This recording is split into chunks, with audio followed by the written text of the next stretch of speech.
আমি ছেড়েই দিতে রাজি আছি সুসভ্যতার আলোক। আমি চাই না হতে নববঙ্গে নবযুগের চালক।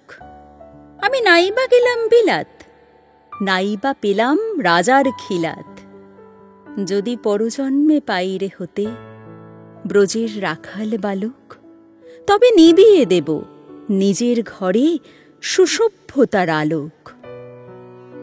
যারা নিত্য কেবল ধেনু চড়ায় বংশী বটের তলে, যারা গুঞ্জা ফুলের মালা গেঁথে পরে পরায় গলে, যারা বৃন্দাবনের বনে সদাই শ্যামের বাঁশি শোনে, যারা যমুনাতে ঝাঁপিয়ে পড়ে শীতল কালো জলে, যারা নিত্য কেবল ধেনু চড়ায় বংশী বটের তলে, ওরে বিহান হলো, জাগরে ভাই, ডাকে পরস্পরে।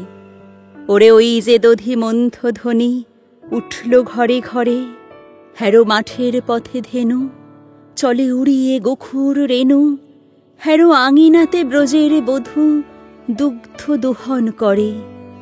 ওরে বিহান হলো, জাগরে ভাই, ডাকে পরস্পরে। ওরে সাঙন মেঘের ছায়া পড়ে কালো তমাল মূলে, ওরে এপার ওপার আঁধার হলো কালেন্দিরে কুলে, ঘাটে গোপাঙ্গনা ডরে কাঁপে খেয়া তরির পরে, হ্যারো কুঞ্জ বনে নাচে ময়ূর কলাপখানে তুলে।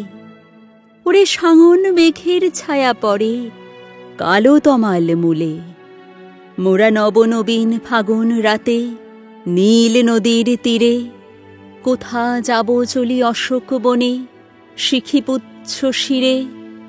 যবে দোলার ফুলরশি দিবে নিপ শাখায় কষি, যবে দক্ষিণ বায়ে বাঁশির ধ্বনি উঠবে আকাশ ঘিরে, মোরা রাখাল মিলে করব মেলা নীল নদীর তীরে।